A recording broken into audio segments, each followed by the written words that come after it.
Hello mga friend! Kumusta po kayo? Tara, magluto po tayo.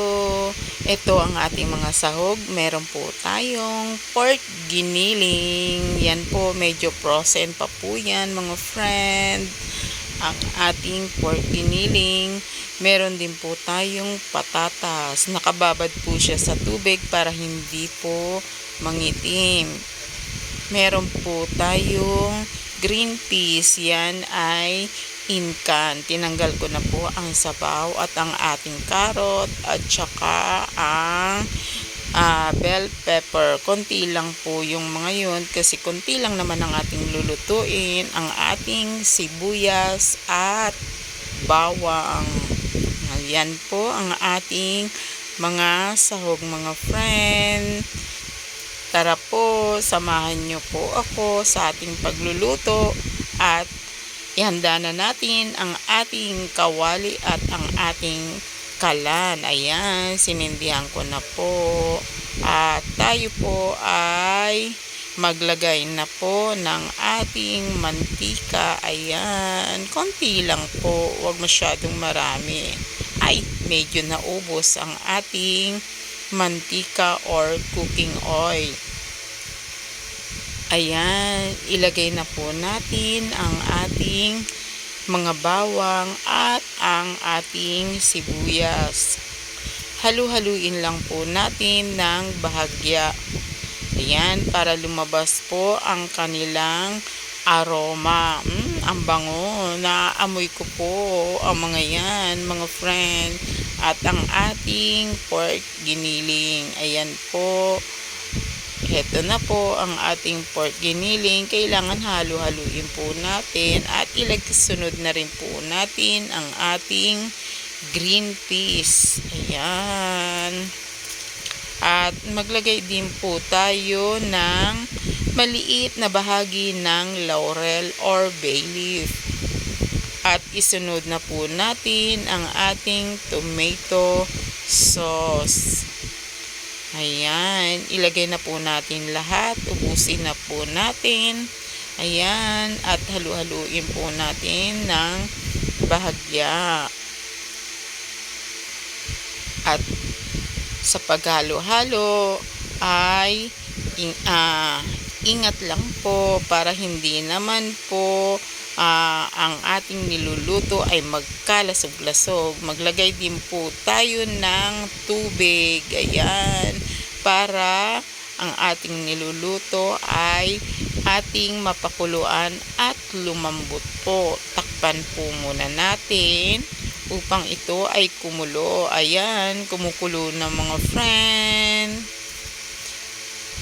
Hayaan po muna natin ng ilang minuto para ang ating pork giniling ay lumambot po o maluto. Ayan.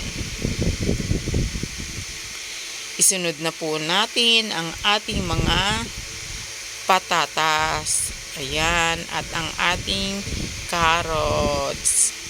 At mix-mix po natin para ang kanilang lasa ay masarap. Nasa paghahalo din po minsan ang sarap ng niluluto.